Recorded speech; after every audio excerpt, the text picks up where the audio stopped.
Well, here I am at Teresa and Kenny's house. Today is November the 24th, 1991. We've been to church this morning. And they just got the new pastor today.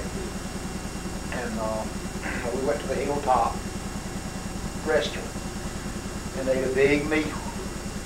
And I'm so full. It seems like all I've been doing since I've been up here since Friday. Which Friday was our wedding anniversary. November 22nd, we've been married 45 years. And they gave us a little party Friday night. It's been just a marathon eating around the clock since it seemed like. And I'm so full. I'm just so full, but I'm glad to be here. We really had a good time today. I thought we had one of the best services I've been in a long time. The choir, I never heard him do so good. The new preacher, he did real good. We ate lunch with the old preacher, with the pastor they did have, Reverend Cornell and his wife, Rachel. And all in all, it's been a very enjoyable weekend. I just kind of hate to see it end tomorrow when we go home. But I guess we'll be leaving in the morning. But I have really enjoyed myself. We had a good time. And I think Teresa's going to ask me some questions. I wanted to ask you to tell us about your childhood. What's the first thing that you remember and growing up? And you grew up in Vinegar Hill at Tabor City, didn't you? Do we have to mention Vinegar Hill? Well, this is true. I did grow up in Columbus County, Tabor City. We're just outside of Tabor City, about 4.5–5 miles, in a place called Vinegar Hill. There's a history behind the Vinegar Hill thing, or how it got its name. I won't go into that right now. You asked me the first thing I remember. Yes, about growing up. Gosh, I don't remember. I think I think the first thing, maybe not one of the first things, the thing that stood out very vividly in my mind was when I used to play by myself. I didn't have anybody maybe at that particular time to play with. Well, I had 2 half brothers and a half sister. They were older than I was. A lot of times I would just get out and I'd go to a little set of stalls we had out there where we fed the mules, and I'd put some big old corn cobs, and I'd break them in little pieces. And of course that road that went by our home, that goes by our home now, it was a dirt road. And I'd go by, I'd get those corn cobs, big old bunch of them, put them out in the road. I'd give me a tobacco stick, and I'd play like that I was a great baseball player. And I would fill them up, get the corn cobs. And that, I remember that very vividly. Hey, Mama. Hey, Teresa. I guess that's, and then I would, something better to do. I'd stand in the yard a lot of times, and I'd take the tobacco stick, and in the spring when the bumblebees begin to fly around, I'd stand there. I could kill a bumblebee with a tobacco stick. That's a pretty good hit when you can do that. Yes, it is. And I think that's where I could always, when I played baseball with some in high school, we had a semi-pro club out of Clarendon, just a home of Clarendon. We had some real good players out there. I probably was the sorriest one out there. But I could hit a ball. I could knock it that far. I could always hit. They couldn't strike me out. And I think that was had a lot to do with it. Another thing I remember. I'll be back. I'm going right down to the mall. Was of course we had a milk cow. We always grew our own stuff on the farm. We bought very little. We had plenty of milk, bread, eggs, meat. We just, about all we ever bought was, probably, I think we bought some rice. Did you keep the cow locked up? Was it one cow? Or Well, how many cows? Mostly we always, well, we'd have 2 or 3. Usually we had our milk cow, and then she'd have a calf. a calf, and usually when she started getting a little age on her, we would try to raise another one off of that cow, you know, to take her place. And I guess the good Lord knew what He was doing, and He decided He'd save humanity when He got rid of the family milk cow and the old family mule, the old farm mule we used to have, because those were 2 of the contrariest, happiest things I have ever seen in my life. I used to have to, well, I didn't milk her all the time. That was Jim's job most of the time. What was your job on the farm? Well, it was most anything, plowing. Of course, I was the youngest one of the boys, but I did some of all of it. When Jim wasn't able to milk the cow, I'd have to go milk her. And our day began early in the morning. A lot of times I can remember getting up way before day, and we'd have to do a tobacco time. We'd have to take out the barn and the tobacco, put in the barn the same day. But then you had to just crop it by hand. We didn't have machines to crop it with. We had, you just had to crop it by hand, put it in a little slide drag. I don't really remember that or not. I remember the mule. Yeah. I remember you having a mule and pulling the slide drag with the mule. And the mule had free range because nobody could just go on and drive the mule. And you'd have to let her go up as far as you thought she was supposed to go. And you'd holler and the mule would stop. Sometimes you would, sometimes you wouldn't. And most times she was trained to stop. Sometimes we had a little bit rough time with her. But then you'd have to take it to the barn and unload the drags. And we'd have sticks that you put it on. We'd have one person stringing and one person on each side handing, what they call handing the back. And then one person would carry in the sticks and hang them up at the barn on maybe the third, the second, the first tier until it got so full that the croppers had to come up and then hang a room or so, you know, to get it out of the way. It's just changed so much now. It's fantastic the way things have changed. I remember playing marbles. We used to play marbles. I think that was baseball and marbles. Probably my favorite sports. You don't have any of the marbles that you used to play with, do you? No, probably not. But, well, at that time, we didn't think anything about them ever becoming antiques or anything. How valuable someday they might become. I don't think I've ever seen anything as beautiful as a sack full of marbles. You used to buy them in sacks so long, and I think it cost like 10 or 15 cents maybe. And they were all different colors, and it looked like a sack full of candy almost. And we took a lot of pride in our marbles. And we had some big ones, real large ones in there where that would be where you would shoot first and knock them out of the hole. You put the marbles in the hole in the middle of the ring and put the marbles in the hole and shoot with a big shooter and you knock them out. And then you change, kind of like in golf, you change your clubs in golf, you change the marbles and use a different shooter to shoot them out of the ring with. And what was the object? What was the object to try to get them all out of the ring? Yeah, to see who could get the most of them out. And it was The kind of like quickest. gambling. It was kind of like gambling because really the one that could knock the most of them out, they own the marbles. You got to be pretty good at it. Another thing I remember that I haven't heard many people ever talk about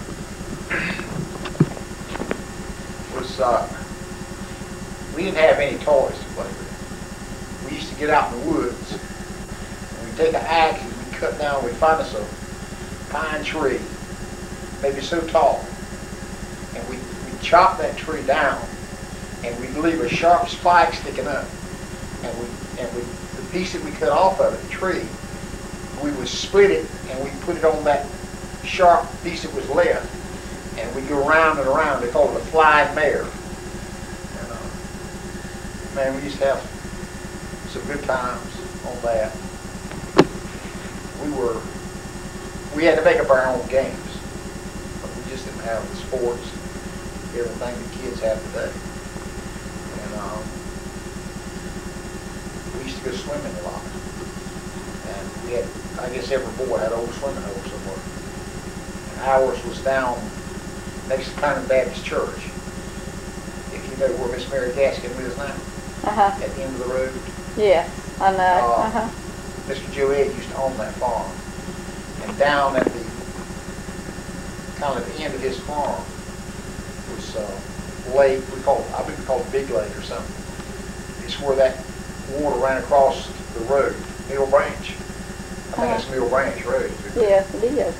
And we used to go swimming there, and I remember one time it was me and Earl Edge and Audrey Edge, Buddy Wright. I think it was normal. Maybe there might have been another one or two. And I think it was January or February. And it was so cold, it's wonder it wasn't frozen over. But we all dared each other to go down and go swimming. And I was kind of the leader of the pack, so I was the first one. I was going to let them know how macho I really was. So we pulled off our clothes. I just backed off and just dove right in and come out on the other side. And it took my breath. I couldn't even breathe. They all hollered and asked and said, is it cold? And I said, I couldn't say anything. I was so cold I couldn't say anything. But I think some of them backed out and didn't go in, but most of them went in. Did they come out as quickly as you did? Yeah, they really did. But we did a lot of crazy things when we were kids. And we used to meet over at Uncle Dan's at Aunt Corn's. They had a little natural pond on their farm and a pasture. And we'd play out there a lot. The little pond, it wasn't even up to the ground. We used to have some good times out there. We'd meet every Sunday over there, and we'd just have a ball. We'd have good times over there. Daddy, wait just a minute. Okay, Daddy, finish what you were saying. Well, one thing I wanted to tell you was the unique way that we had on the farm about storing our stuff. See, we didn't have any freezers or refrigerators. We used, once in a while we could get, in later years we had a man who would come by maybe once a week or twice a week selling ice. And we'd get us, that was one of the greatest thrills, was when we could buy a little piece of that ice. And we had us a hole dug out in the smokehouse. And it was lined with burlap bags. And you put that ice in that burlap bag and you cover it with burlap. And when you wanted some ice, you go out there with an ice pick and chip you off some of it. The way we stored our milk,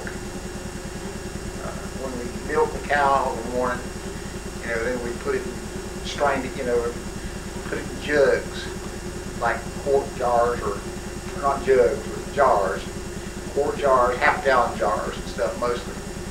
And we had a well of water out in the front yard, and we had, I can remember we had a big nail drove in the well post, and we'd have a big cord, and we'd wrap it around the milk, and we'd drop it down in the well and let it stay in the well water.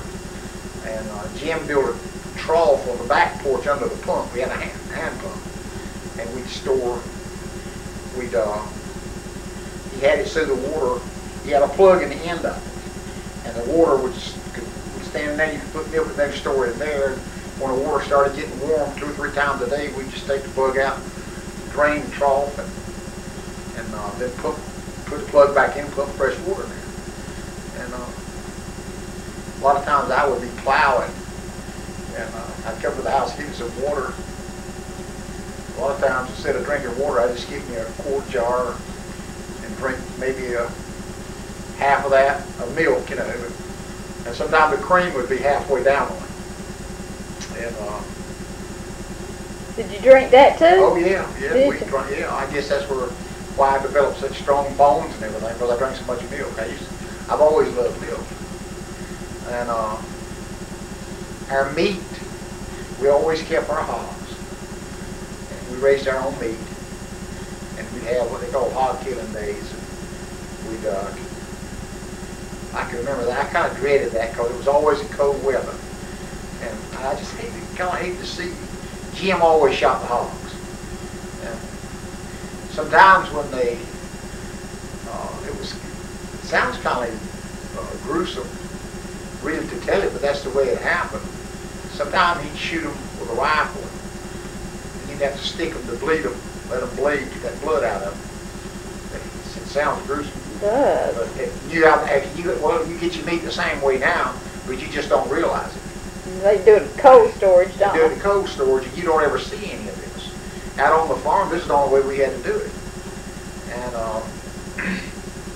I don't think we raised any beef. Maybe we raised some beef. It was mostly pork. Mostly pork, chickens, and the chickens they had free range, they ran all over the yard. When you got ready to kill, you wanted chicken for dinner. You just got out and run you one down and run his neck, picked him and fixed him and cooked him. Do you remember when the hogs used to run wild? No. Because I remember Granddaddy telling about that. Yeah, that was before my time. That's what they call free range. Uh-huh. And everybody, I think they had a marking on their hogs where everybody would know his hogs. And they ran what they call free range, but that was before my time. Okay. And but we had ours confined. We had a pasture for ours, and our hogs. We had hog killing day. I can just remember it now. I can remember the smell. You had to have you put on your water. You put a big pot full of water on, 2 or 3 big potfuls, and get it boiling. You put wood fire around it. You get the water boiling. You pour it in the drum after the hog got killed, and you brought him up. You had a kind of a scaffold thing where you could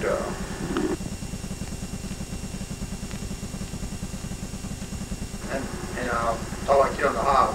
We would have a scaffold where you cut the hog, you cut him on the leg.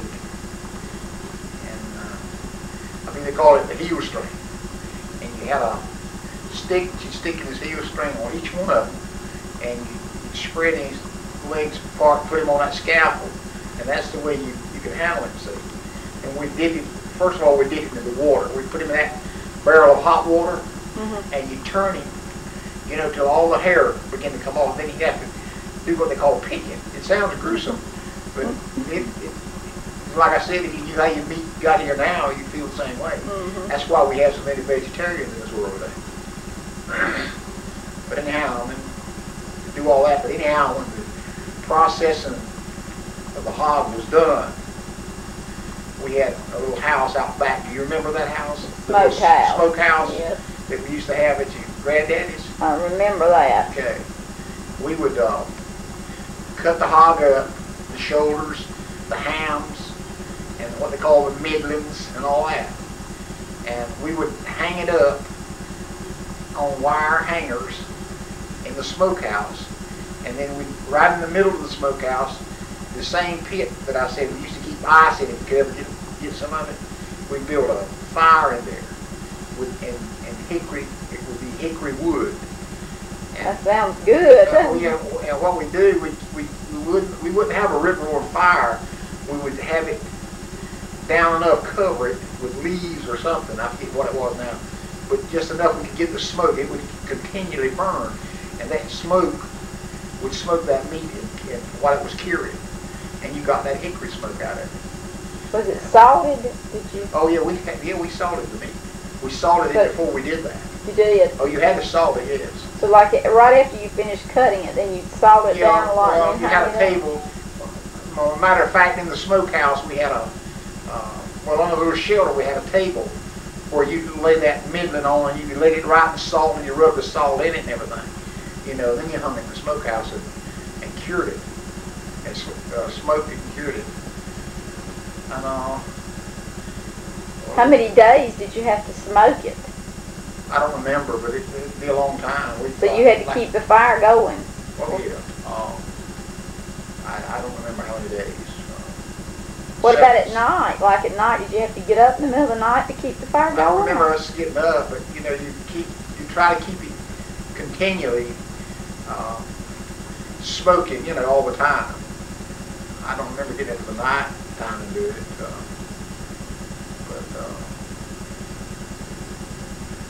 well, I just don't remember. But anyhow, it had to be smoked like it did, and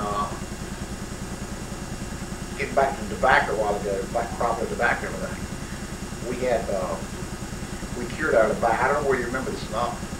You probably don't, because I think I cured tobacco with oil when you were a little girl. But when I was a boy, we didn't have oil we cured with.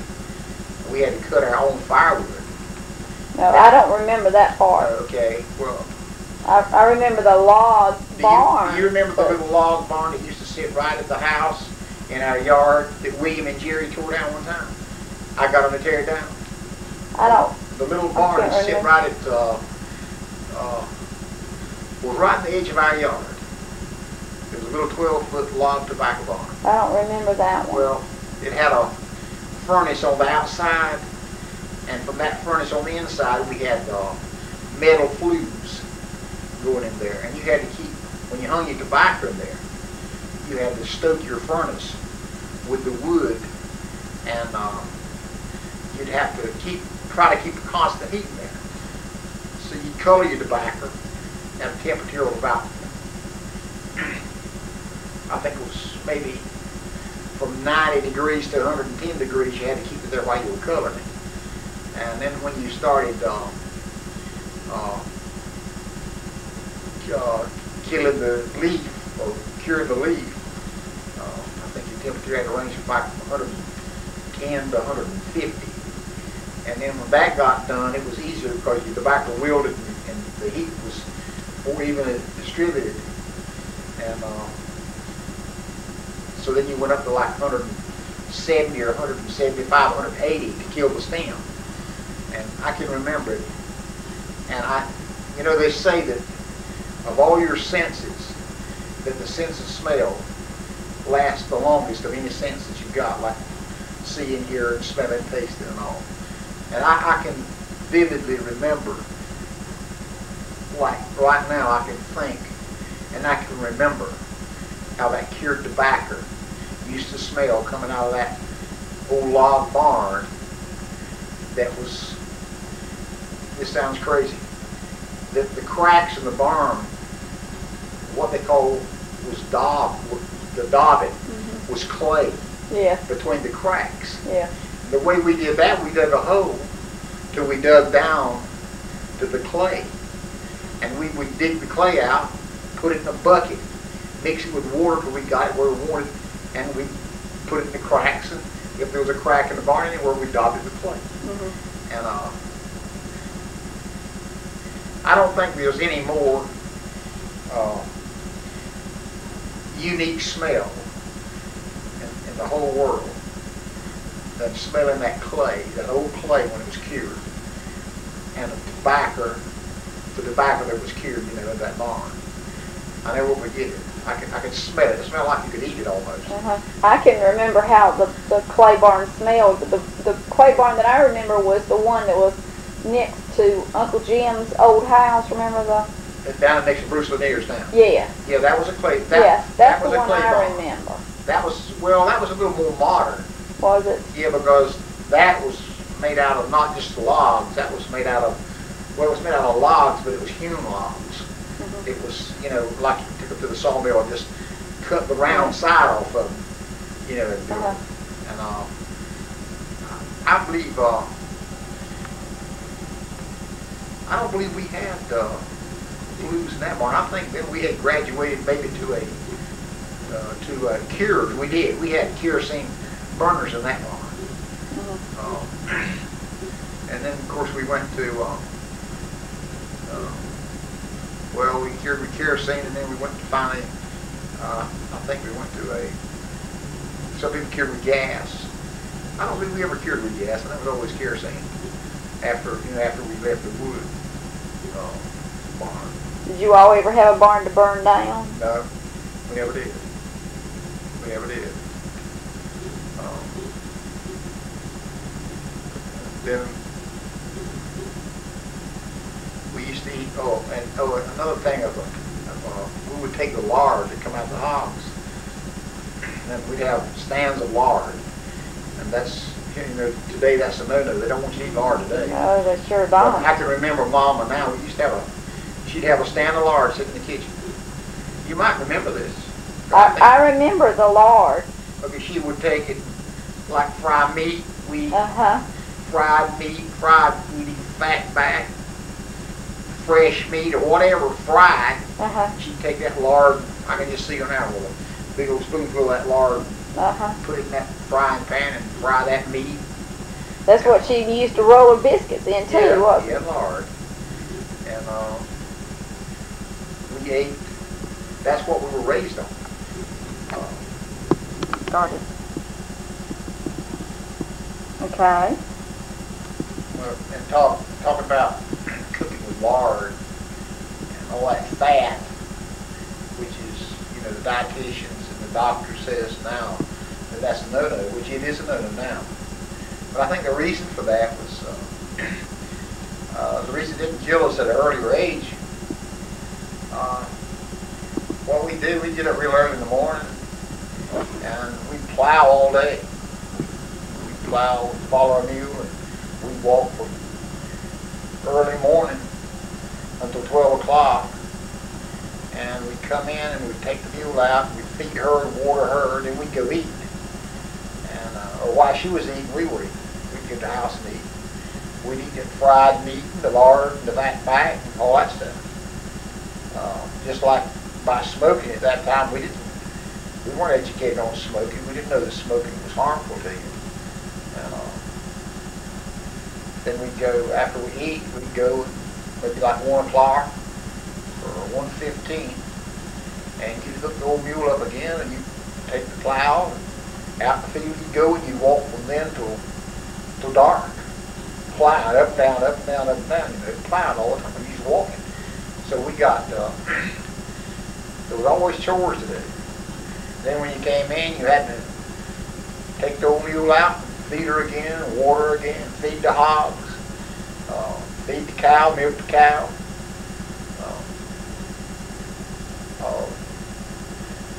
It was just always an endless chores that you had to do on the farm. I can talk about growing everything on the farm. We grew not only did we grow our meat, eggs and bread, but we grew the corn and the hay for the mules and the cows. And I can remember the worst job I think I ever had on a farm was hauling pea vine hay. We'd sow it over a field. We wouldn't sow it in rows like drilling it. We just, I could just see him now. So like broadcasting it? Yeah, what they call broadcasting the peas. And then that grass would come up, and then pea vines and all that stuff would be together, and it'd grow up, and it was just mad, And then we'd take a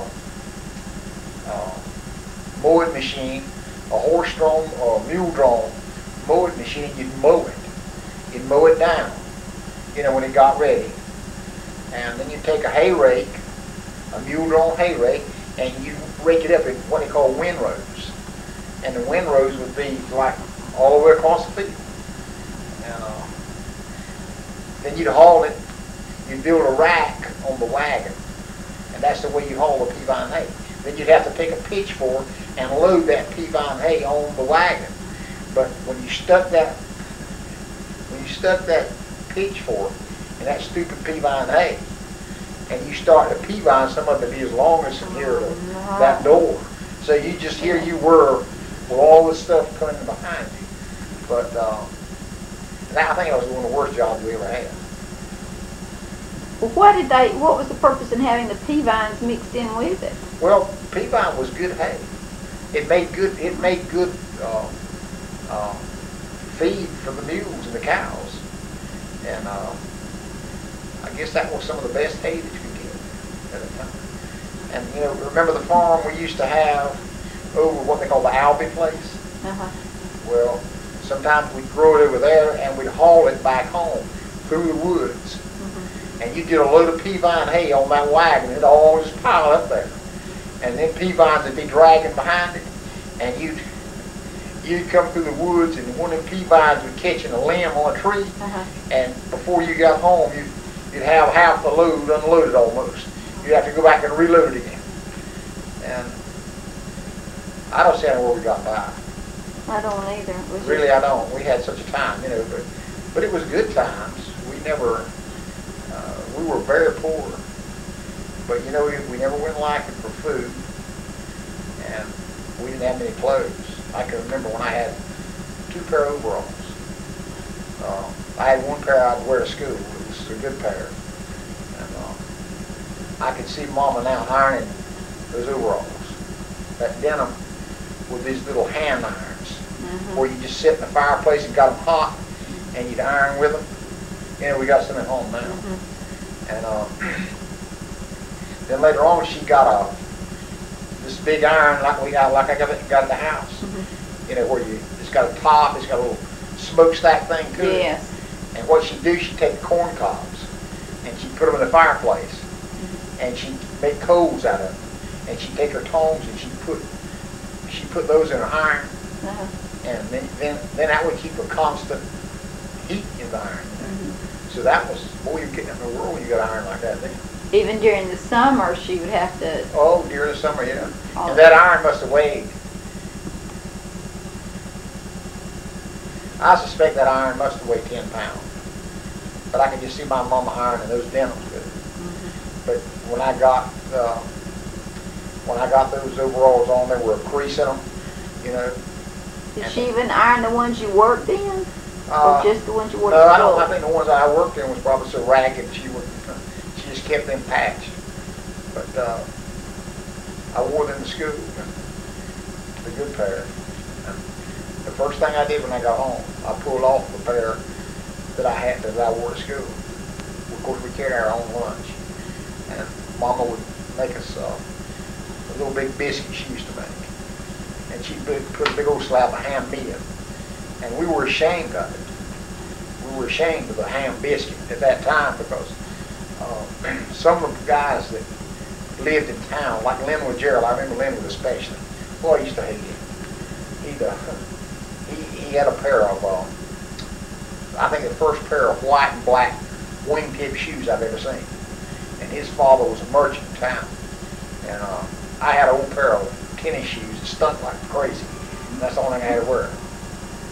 And they would carry light bread, you know, and with something, I don't know what it was they put between them.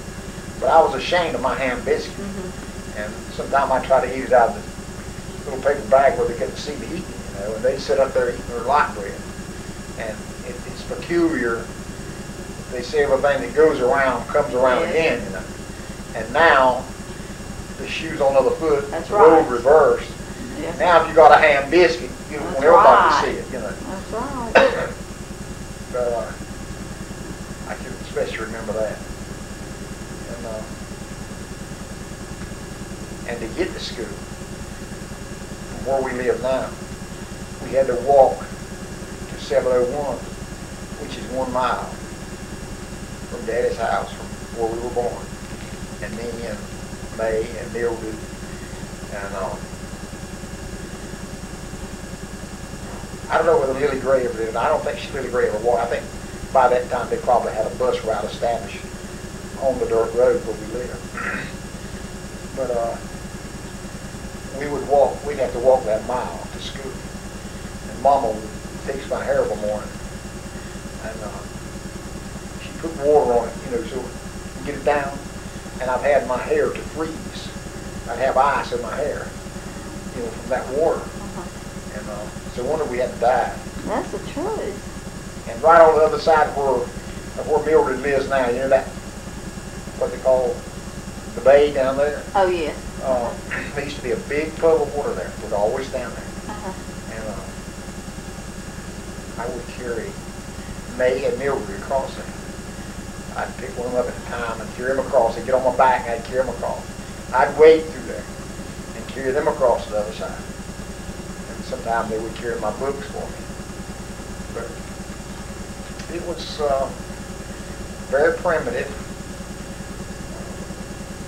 But we always found a lot of things to do. We had good times. And then, of course, when we got to 701, we had to wait for the bus. And sometimes it would be there on time, and sometimes it wouldn't be there on time. Look at that, he just come to the door. Well, hey, Ken. Turned on. How you doing? Fine. You want to go over there with Papa and see Papa? Hey, boy. How you doing? Good to see you. Good to see you. Good. Well, what just happened, Ken had been gone for the weekend. He just came in. I was glad to see him. That interrupted the video temporarily. But I believe we were back out at where we had to walk to the school bus at 701 and catch it.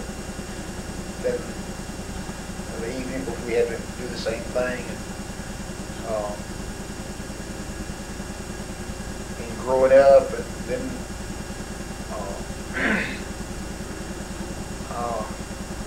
oh yeah, and in school, there's one more thing I want to say. I guess this is why I became an insurance agent.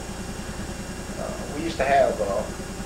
Talk about gangs now, but we used to have at Tabor City School, we had the people that came from Poway, McCumbee, Guideway, and that section, and they all stuck together. Then we had the people that came from down 904 next to Fair Bluff, what they call Cherry Grove now. They used to Quakers, they made moonshine liquor and all that stuff down there. It was just a rough place. If you wanted to get killed real easy, all you had to do was just ride through there and say something to somebody. They had so many killings. It was just a rough place.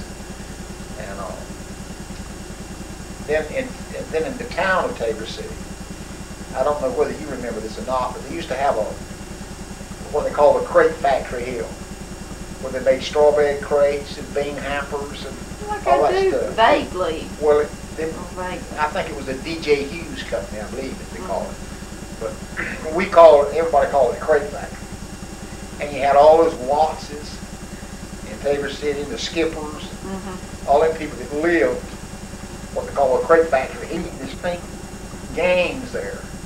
And all of them were just as, I guess being mean as snakes, maybe that's over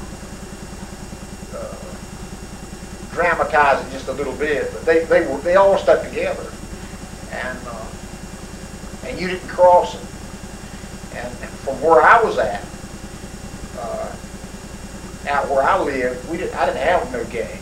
We just didn't have a gang.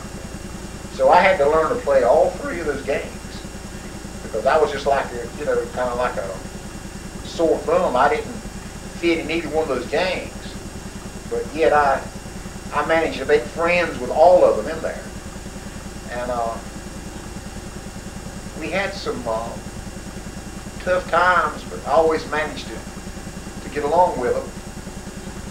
And out of some of those gangs came some very distinguished people. We had one guy, and we had a boxing team too after we got into high school. And one guy, my Sunday school teacher now, Tom Harrelson, and I don't know whether you know Tom or not, No, I don't But he was one of the best boxers we had on our team. He and Ralph Fowler. Do you remember Merlin Ralph? Yes. You remember Ralph that walks with the stick now? Yes. Ralph was, he was one of the best boxers we had. And there was a guy named John Greeley Long. And he became, I think he was the third ranking welterweight champion of the world. And I used to be on the Square Garden. He became the third ranking welterweight contender. Later on, he went back and was superintendent of public schools in Brunswick County. He was a good friend of mine.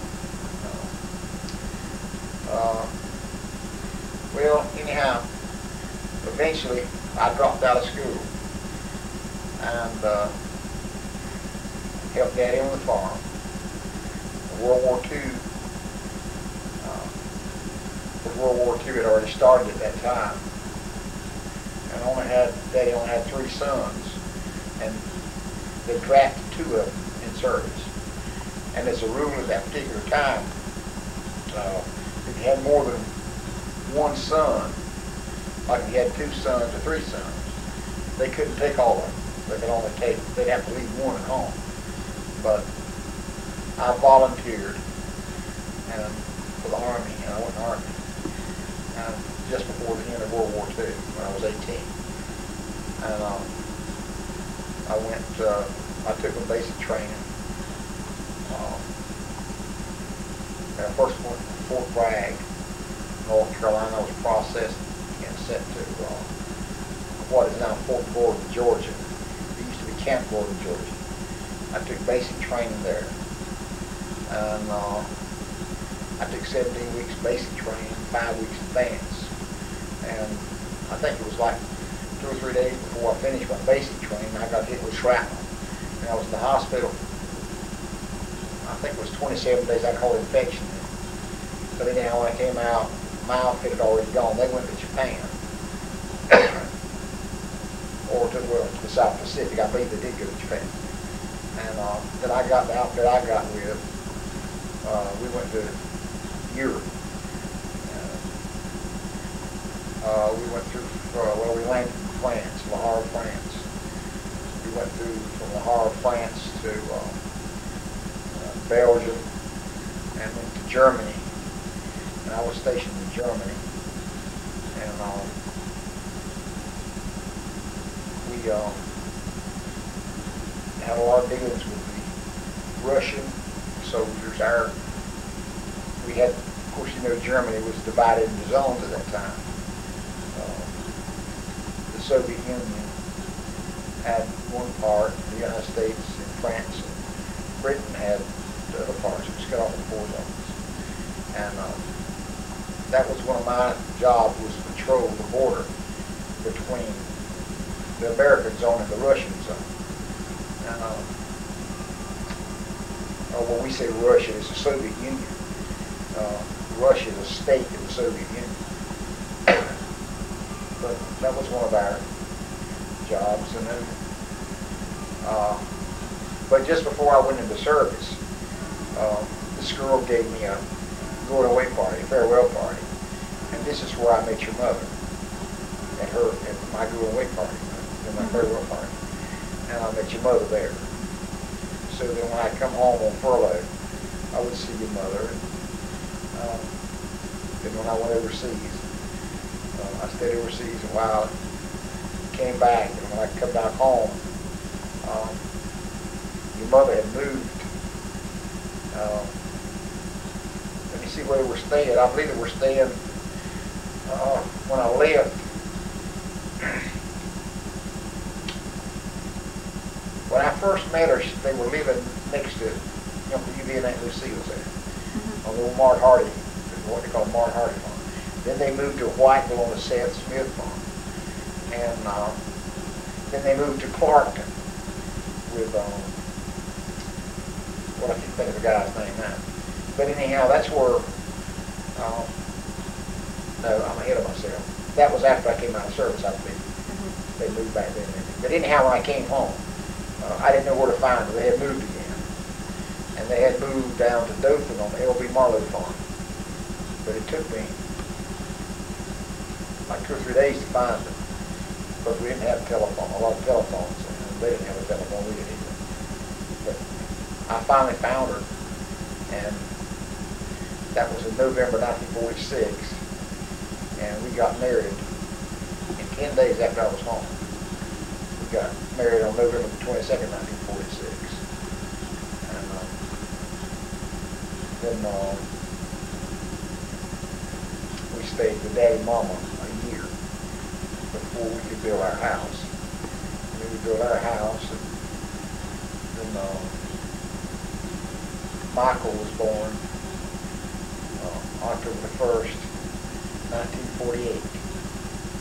And then you, Teresa, you were born September 28, 1951. And then Pam was born April the 16th, 1954. And Cecilia, our baby, was born September 3rd, 1956. Yeah. When I came home out of service, I tried to farm for, like, I came out November 46, I tried to farm in 47, 48, and 49, I believe it was, and maybe 1950. And so I quit farming, I went to public work. And the first job I had, I never will forget, I got a job working at the Firestone, Tabor City, Jimmy Dyke, making $25 a week. Well, from there I went to Shaw's department store, and I worked there for a while, and I'd go back to Firestone a while, and I'd go back to Shaw's department store for a while. So I finally went to A&P, and I worked myself up to assistant manager. And then this guy that I knew was in church business. He came by and kept talking to me about going in church business. And I finally got disgusted working in the store, working inside. And I called one day and asked him if they were still interested in me. They said yes, and that was in March 1953 when I went to church business, life insurance business. And I went with Southern Life Insurance Company out of Greensboro, North Carolina. And we worked out of Whiteville. I stayed with them from March 1953 to December 1956. I left from them and I went to Home Security. And I stayed with Home Security from December 1956 to March 1961. I left from there and went back to Shaw's department store.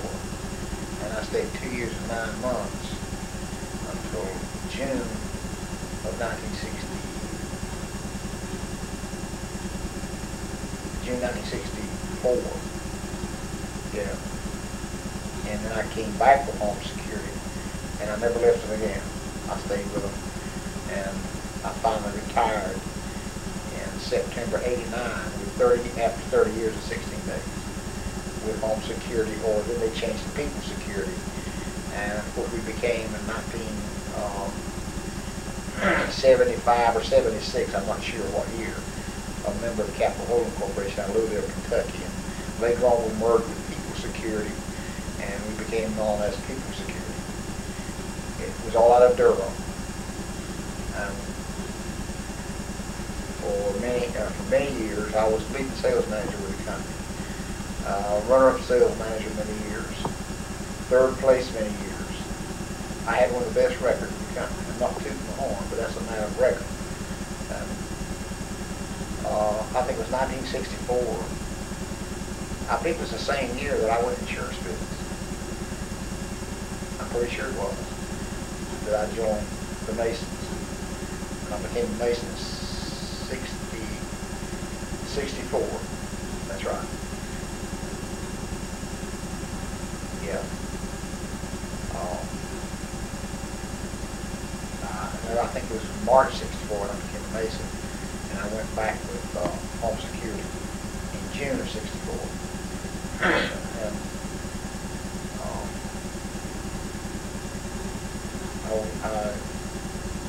I got my 25-year award in Masonry in '89, so that would have been 64. March 1989 I got mine.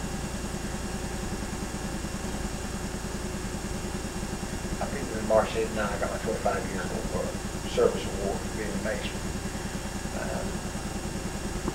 I had a great record with the company I worked with.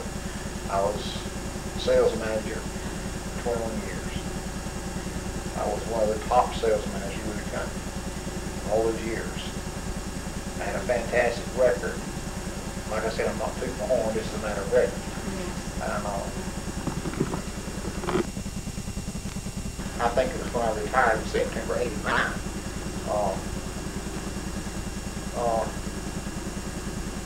But I think go back to '84 was when I had my first illness. I had lung cancer at '84. I was operated on. They removed the lower half of my left lung, and I got along fine until with it in '88, September '88. I had the back surgery that I was supposed to have had back in '84 when they found the cancer. But everything was fine, and I retired in September '89. And in August 1990, they found something else in my other lung. And then finally after 9 months of all kinds of tests, they finally had to operate on me in Chapel Hill on May the 10th of 1991 of this year. And I stayed there 17 days. I came out on May the 27th, I believe it was. And it was lung cancer. They removed 2/3 of my right lung. They could not give me radiation or any kind of treatments. There's nothing they can do. And we just don't know where it's going to develop from here. Medical science has done all they could do. There's nothing else they can do. So I guess it's all in God's hands. And I guess what I'm trying to say, in summation, to sum it all up, even though I think I've had a great life. I was very successful in my business. I was very successful in masonry. I went as high as you could go in our district. I was district deputy grand master for 3 years, which is one of the highest honors in masonry. I'm a 32nd degree Mason, Scottish Rite and 32nd degree York Rite Mason. I belong to Sudan Shrine Temple in Newburgh, North Carolina. And I've been president of our Columbus County Shrine Club. I'm past president of that. I'm past master of Paper Lodge number 563. I'm the only man in the history of the lodge that I know of that ever served in all the chairs in the lodge, every one of them. And I served in some of them. I was master for 3 years. I was master in 1970, 1971, and then again 1976. And like I said, I was served in every chair in the lodge. I was successful in that. I hold honorary memberships in most of the lodges in my district, and hopefully I've got only 2 more to go before I'll have honorary membership in all the lodges, which is a great honor to me.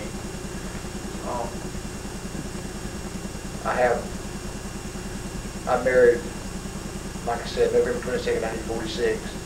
I married one of the finest women I've ever seen. I love her so very much. We've been together for 45 years. This past Friday we celebrate our 45th wedding anniversary. And like I told you before, out of that marriage came 4 most beautiful children I think I've ever seen. 3 girls and a boy. And I have so much to be thankful for. They all love me. They all stand by me in my sickness. I've got 8 beautiful grandchildren that I'm very proud of. And I just had everything to live for, I thought. But I put everything, I had my perspectives wrong, I guess. I didn't think of God a whole lot until August 1990. But I did accept Jesus Christ as my Savior in 1990. And I did not know at that time that I had a terminal illness. But I just saw my need of the Lord, and with the help of my daughter, Teresa, who worked with me very closely. And my pastor now, Bob Carter, helped me to understand salvation more than I ever understood it. And I have the true understanding of what salvation really means now. And I guess what I'm trying to say is all these other things are secondary to being a Christian. And many years that I thought I was successful in business and in society, in the fraternal organizations and all that, which I'm glad that I was in them, but I should have put Jesus Christ number one in my life. He should have been number one in my life. And my family should have been number two. I guess what I'm trying to say really, I don't know how much longer I've got to live. The doctors, one of them said 9 months. That was back in June, I think it was. And one of them said maybe a year. I just went last Wednesday, and they said it had spread again to the middle part of my chest, and he didn't know if there'd been any need to follow up on it, or really there's nothing they can do. So I guess what it really boils down to is that I'm in God's hands completely. Medical science can't help me. Nobody can help me. And as crazy as it may sound, I have a great peace, a great inner peace within me, knowing that I'm in God's hands, knowing that He is the only one in heaven. And I think it puts me in a very unique position. That when people look at me and they think that, well, he's dying, I wonder how much longer he's got to live. And I guess maybe they might feel sorry for me, but you know what the peculiar thing is? I kind of feel sorry for them, because you see, I look to God so He has my complete, undivided attention, and that's more than most people can say, because most people, when they're getting along good and they got money, and they don't see their need of God. But I realize now, and I hope that everybody that ever sees this tape will realize how very, very important it is to serve the Lord. Because without that and beyond that, all these earthly things and all this wealth that we have, all these great honors that's ever been bestowed upon me, and I have several that I feel like was great honors. I'm not trying to exalt myself, not at the very least, because as Paul said, I guess I'm the chiefest among sinners. But I guess in all those honors and everything, I realize now that they're just nothing but a piece of paper. While Masonry is one of the greatest organizations I've ever seen, a fraternal organization, and I would hardly recommend it to anybody, Christians, non-Christians, because it's a great organization. But Jesus Christ is much greater than that. And putting Him first in your life, accepting Him in your heart, is the most important thing. And I guess that's really what I'm trying to say. This, if I could just get this message across to everybody that will look at this film, and I hope that all my grandchildren can see this film. I hope someday they will take time to look at it. And if they don't, if they forget all the rest of it, this is the one thing I hope they don't forget. Is the last part of it, about keeping priorities in order, accepting Jesus Christ as your Savior. Then any other honor that man bestows upon you, That's nice. I had a good friend that was a mason, and he put so many years in masonry. And he, on his dying bed, he accepted the Lord Jesus Christ as his Savior. And he told the preacher, he said, all this was a great honor, but he said, I'm sorry that I didn't accept Jesus a long time ago and serve him. So I think what I'm trying to say is the most important thing. So if you forget everything else that I've said on the tape, just remember, always put the Lord first in everything you do. Accept him as your Savior and live for him. And all these other things will work out.